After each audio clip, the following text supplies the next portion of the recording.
Ramli, Menteri Ekonomi, Yang Berhormat Datuk Hajah Hanifah Haji Taib, Timbalan Menteri Ekonomi, Dr. Zulika, Saudara Fabian, seterusnya Tan Sri, Datuk-Datuk, tuan-tuan dan puan, hadirin dan hadirat sekalian. Ringkas sahaja daripada saya, Yang Berhormat, kerana yang paling utama pada hari ini adalah nak mendengar daripada Yang Berhormat, dan dalam masa yang sama juga kita nak mendengar daripada input daripada Tan Sri, Captain of Industry pada pagi ini. Itu yang lebih penting. Tapi sebelum itu saya ingin mengucapkan terima kasih kepada Yang Berhormat Menteri, Yang Berhormat Timbalan Menteri, seterusnya Tan Sri, Datuk-Datuk, Captain of Industry yang dapat meluangkan masa bersama dengan Kementerian Ekonomi pada pagi ini. Tujuan utama kita menyediakan platform ini tentunya yang pertama adalah sebagai satu platform untuk kita mendapatkan input daripada konstituensi Datuk-Datuk, tuan-tuan dan puan, supaya kemudiannya seperti mana yang kita tahu bahawa Kementerian Ekonomi pada ketika ini dalam fasa untuk membuat kajian semula ke atas rancangan Malaysia yang ke-12. Jadi input daripada Tan Sri, Datuk-Datuk, tuan-tuan dan puan pada pagi ini sangat penting kepada kita. Tentunya sebahagian daripada input kita telah pun perolehi sebelum ini. Namun demikian, seperti mana yang kita tahu bahawa dalam hal industri ini perkembangan teknologi sangat pantas. Jadi perkara-perkara ini kita akan berikan perhatian. Seperti mana juga yang kita ketahui, Kementerian Ekonomi ini tadi bukanlah satu kementerian yang akan dapat memberikan pelbagai dana, bajet kepada industri secara keseluruhannya. Namun demikian, apa yang Kementerian Ekonomi boleh berikan kepada Tan Sri, Datuk-Datuk, tuan-tuan dan puan sekalian adalah bagaimana kita ingin membuat polisi yang akhir dia akan memberikan kebaikan kepada semua, bukan hanya kepada Tan Sri, Datuk-Datuk dan puan sekalian, tetapi secara keseluruhan rakyat kita ingin melaksanakan perkara tersebut. Maka platform ini kita harap akan menjadi permulaan kepada perbincangan yang dapat membina negara ini kepada suatu tahap yang lebih baik lagi. Itu tujuan kita pada hari ini, Tan Sri, Yang Berhormat Menteri, dan juga Tan Sri dan Datuk sekalian. Seperti mana yang telah dimaklumkan tadi, proceeding pada hari ini selepas ucapan daripada Yang Berhormat Menteri, kita adakan perbincangan. Sebelum perbincangan itu akan ada satu taklimat daripada pihak Matrik. Kita ucapkan terima kasih kepada pihak Matrik yang dapat bersama pada kita pada hari ini. Topik yang ingin kita utarakan dalam perbincangan ini adalah berkaitan dengan kepentingan ESG kepada rakan-rakan industri, bagaimana harus rakan-rakan industri dapat melihat kepentingan ESG ini kepada kita semua. Dengan itu Yang Berhormat, ringkas terima kasih kepada sekali lagi kepada semua yang dapat meluangkan masa bersama dengan Kementerian Ekonomi untuk pagi ini. Terima kasih. Assalamualaikum warahmatullahi wabarakatuh. Terima kasih diucapkan kepada Yang Berbahagia Datuk Dr. Abdul Jalil, Ketua Sekretariat Kementerian Ekonomi atas ucapan aluan sebentar tadi. Hadirin meneruskan acara majlis dengan penuh sukacita menjemput dan mempersilakan Yang Berhormat Rafizi Ramli, Menteri Ekonomi untuk menyampaikan ucapan. Dipersilakan.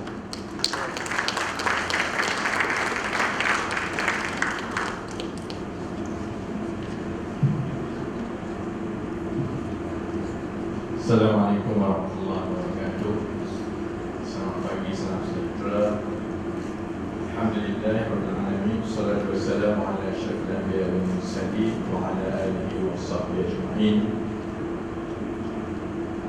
Yang saya hormati, Yang Berhormat Datuk Hanifah Haji Taib, Timbalan Menteri Ekonomi, yang berbahagia Datuk Nazmi Dirun, Ketua Setiausaha Kementerian Ekonomi, Datuk Zulika, Timbalan Ketua Setiausaha Kementerian, Saudara Fabian, CEO My Digital, yang bertanggungjawab kepada usaha untuk mendigitalkan Ekonomi Negara, Tan-Sri Datuk-Datuk, saudara-saudari yang meluangkan masa pada hari ini. Ini adalah satu langkah yang kita ambil untuk memastikan bahawa kita bermula pada langkah yang betul dalam usaha kita untuk merangka kembali bukan saja soal perancangan dan dasar ekonomi, tetapi juga untuk memastikan bahawa dasar yang digubal itu dapat dilaksanakan dengan berkesan.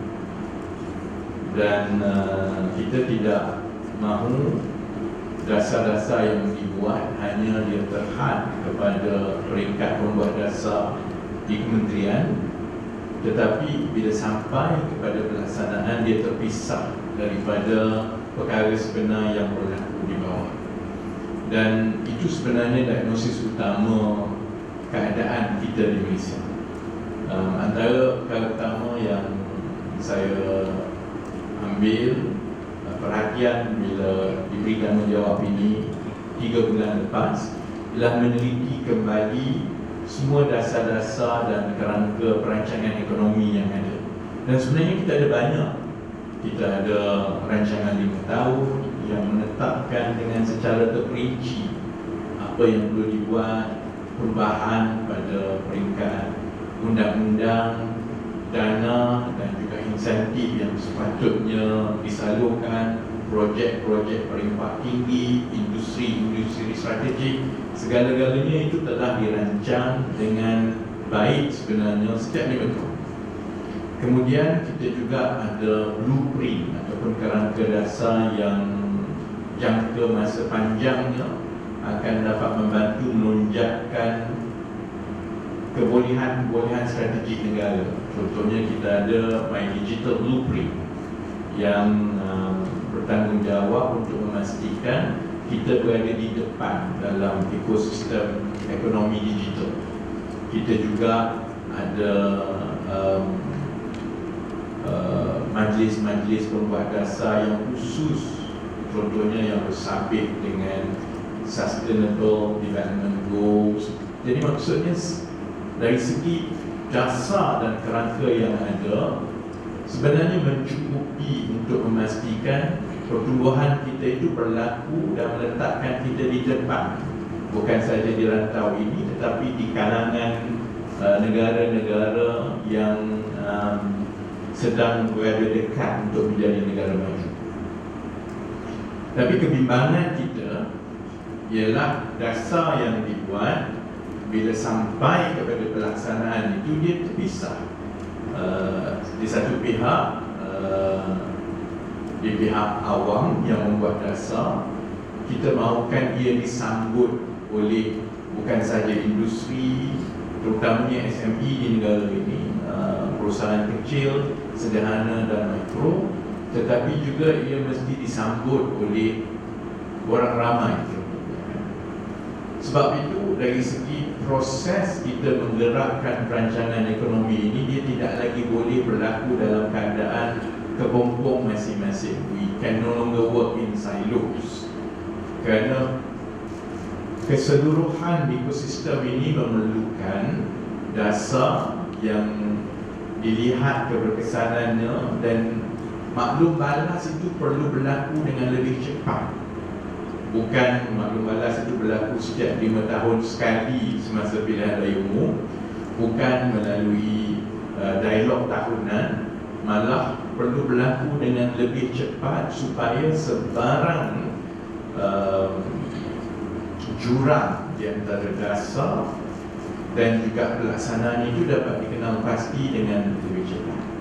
Jadi sebab itu kita tidak boleh lari daripada bekerjasama dengan rapat dengan 3 komponen yang ada untuk menjayakan perancangan-perancangan ini.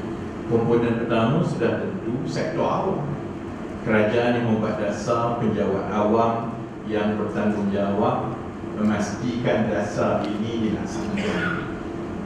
Komponen yang kedua ialah sektor yang terbabit, industri, kumpulan-kumpulan strategi, baik yang terlibat secara terus di dalam sektor ekonomi ataupun kumpulan-kumpulan yang berkaitan dengan sektor-sektor tertentu.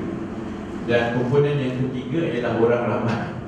Kerana untuk kita menggerakkan semua ini, kita perlu banyak berubah dari segi bukan sahaja soal infrastruktur, bukan sahaja soal pendanaan, tetapi juga soal kita melihat kepada proses kita, pandangan kita dan lain-lain. Jadi sebab itu, ini tujuan kita mulakan secara berkala tiap-tiap suku dah.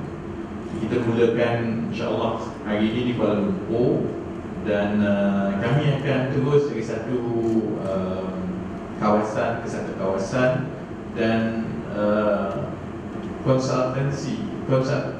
consultation dengan industri-industri tertentu, kumpulan-kumpulan tertentu itu akan terus berlaku bukan sahaja dalam kumpulan yang besar begini, tetapi dengan industri-industri dan sektor-sektor yang unik dengan persatuan-persatuan industri masing-masing. Kita tidak ada pilihan kerana cabaran kita memang besar, dan itu sebenarnya cabaran dan juga peluang yang ada kepada Malaysia sebagai sebuah ekonomi.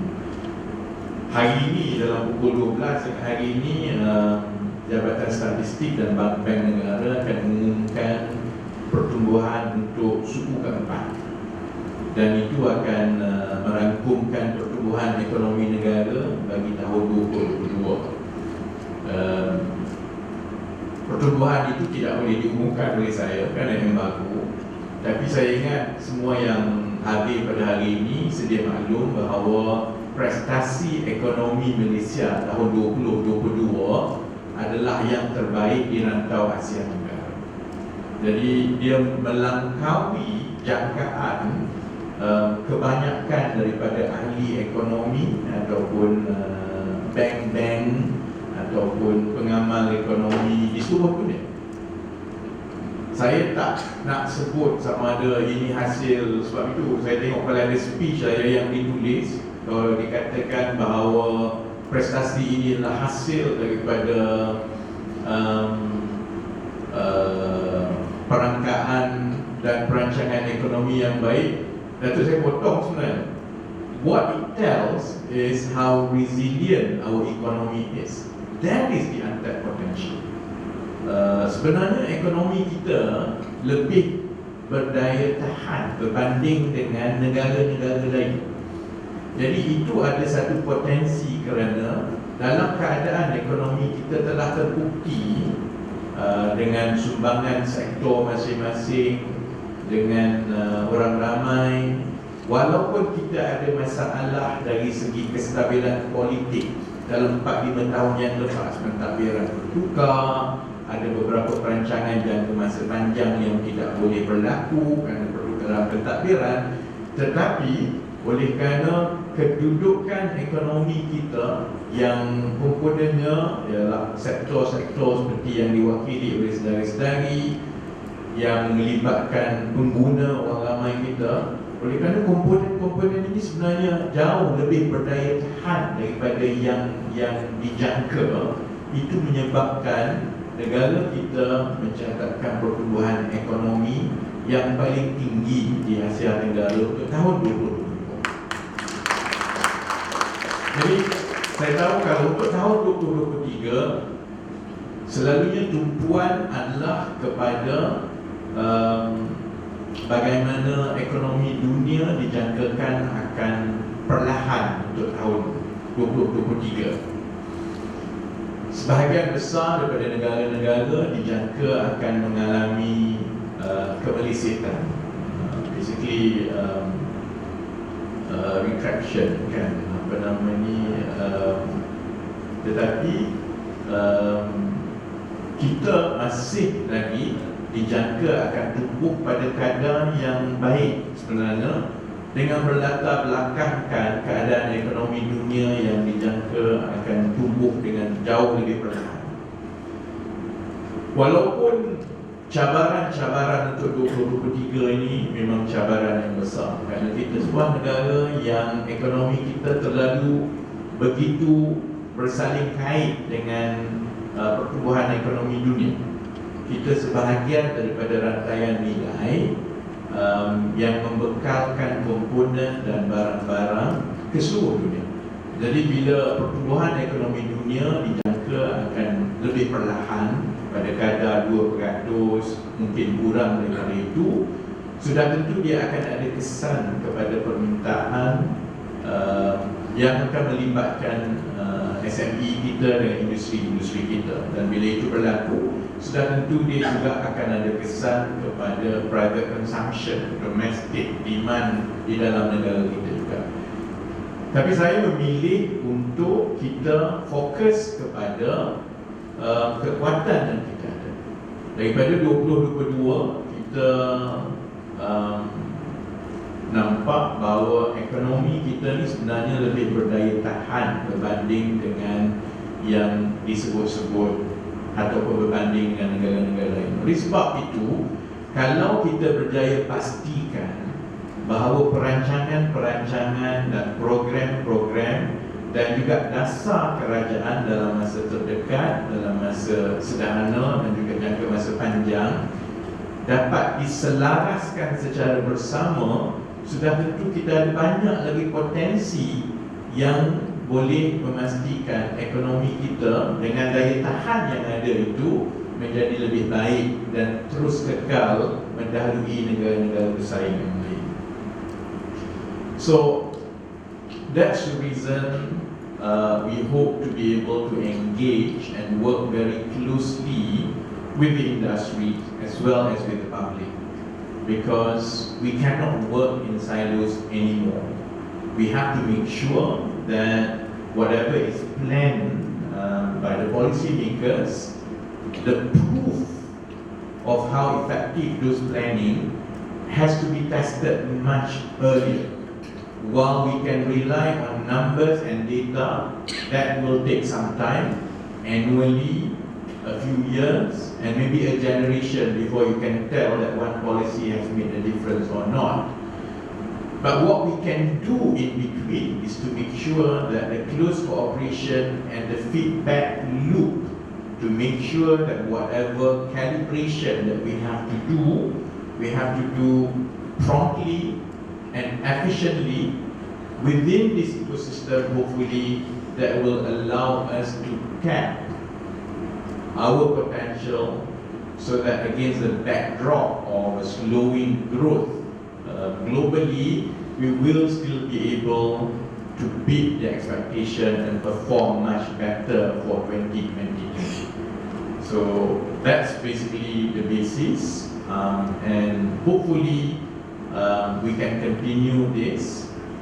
Saya faham awal-awal mungkin dia mengambil masa, tapi saya percaya setiap maklum balas, cadangan, setiap kritikan itu akan dapat membantu Kementerian Ekonomi dan Kerajaan secara amnya memastikan kita boleh beri fokus yang lebih tajam kepada usaha-usaha untuk kita membaiki dan membina daya tahan yang lebih baik kepada ekonomi kita.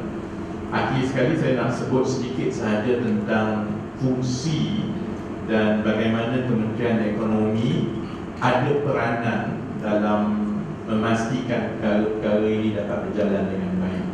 Dalam sejarah negara kita, ini kali yang kedua fungsi perancangan ekonomi ini diangkat menjadi kementerian.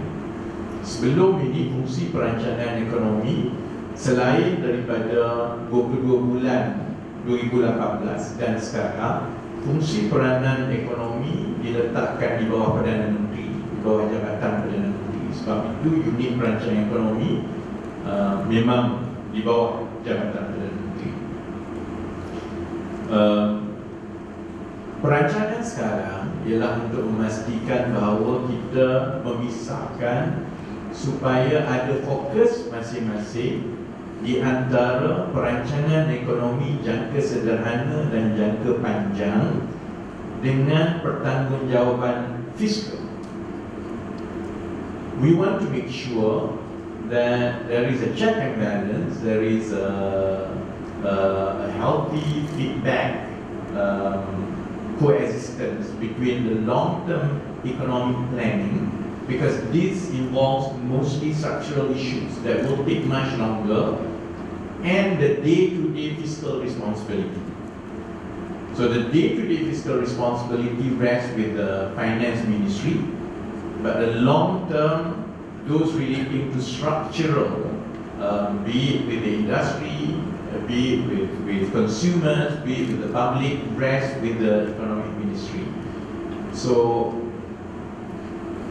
in that way, hopefully, we can make sure that the gap between what is planned and what happens on the ground, the check and balance becomes a lot more vibrant. Otherwise, kita akan ada satu perancangan, tetapi perancangan tinggal perancangan.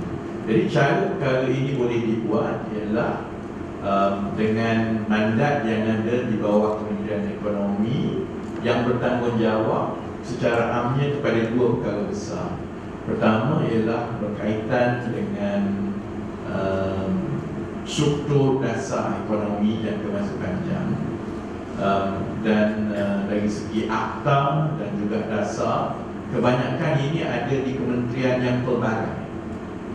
Jadi menyusun dan menyelaraskan supaya pelaksanaan dan kerangka dasar ini berlaku dengan baik, selaras dengan perancangan ekonomi itu akan dibuat sama ada melalui rancangan 5 tahun ataupun sama ada melalui kerangka dasar yang khusus. Contohnya yang kita ada melalui My Digital untuk digital ekonomi. Peranan kedua yang membolehkan Kementerian Ekonomi mempengaruhi hala tuju dan struktur ekonomi jangka sederhana dan jangka panjang ialah kerana penentuan kelulusan dan perancangan belanja pembangunan itu berada di Kementerian Ekonomi.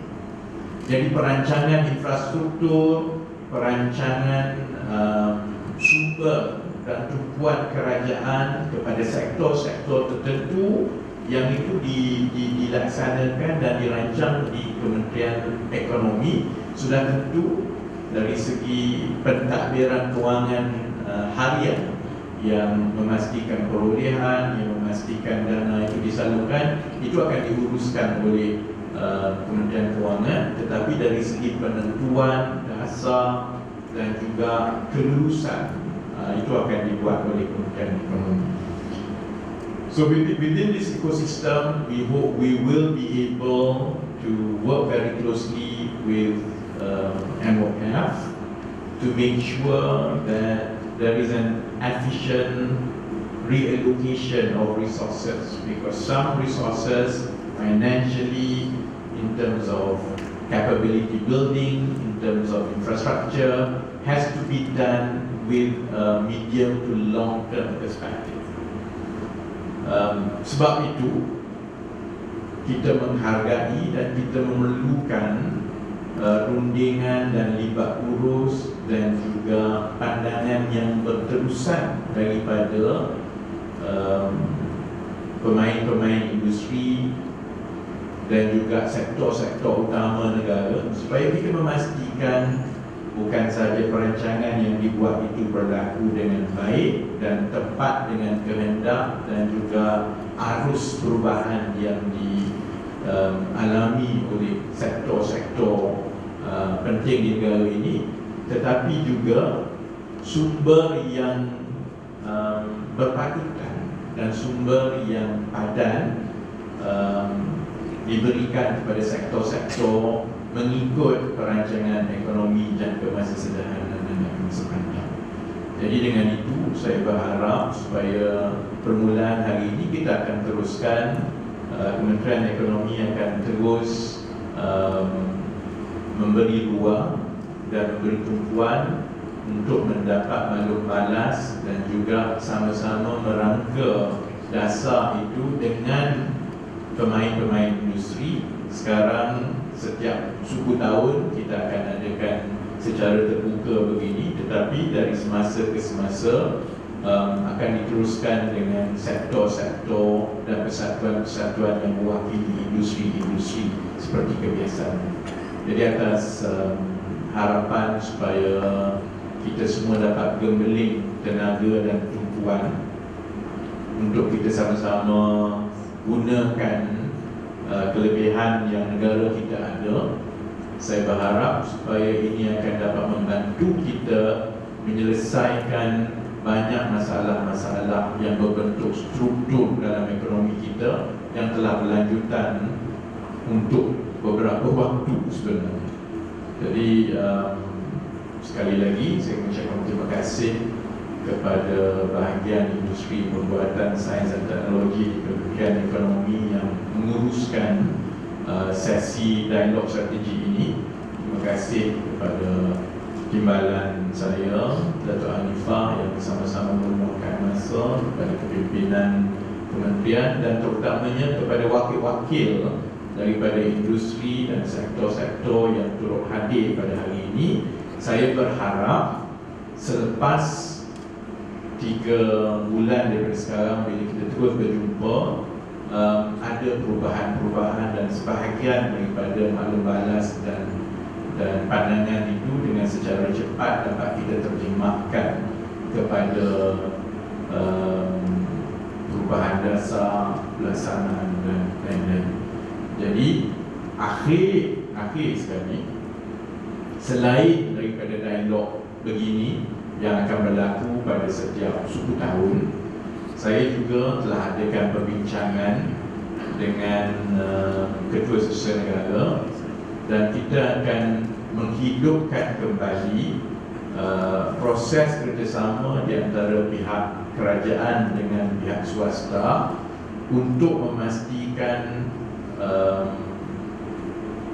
proses berurusan dengan kerajaan yang selalu menjadi masalah kepada pihak industri, kita dapat selesaikan satu persatu dan kita akan menghidupkan kembali satu platform yang sebelum ini dipanggil sebagai Pemudah, dan Pemudah akan bersidang kembali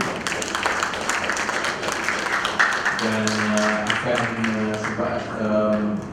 melibatkan wakil-wakil daripada industri, supaya kita akan dapat mendengar dari 1 bulan ke 1 bulan pihak industri akan dapat memberikan petunjuk kepada kerajaan yang mana yang perlu dipermudahkan, yang mana perlu dibuang, yang mana perlu disingkatkan, yang mana perlu dibuat dengan cara yang baru, dan itu akan diambil tindakan dari sebulan ke sebulan dengan harapan itu akan mempercepatkan proses kita bekerjasama dan membantu industri untuk bergerak dengan lebih agresif selepas ini. Jadi pengumuman itu dan sidang Pemudah yang pertama akan diumumkan dalam masa yang terdekat. Kita ada Ketua Pengarah MPC pada hari ini yang insya-Allah kita akan berjumpa dalam tempoh yang paling dekat kerana Sekretariat Pemudah itu di bawah MPC, dan harapan saya itu akan mempercepatkan lagi dan mengeratkan lagi kerjasama di antara pihak industri, pihak swasta dengan kerajaan dalam kita sama-sama mencapai potensi ekonomi kita. Jadi terima kasih.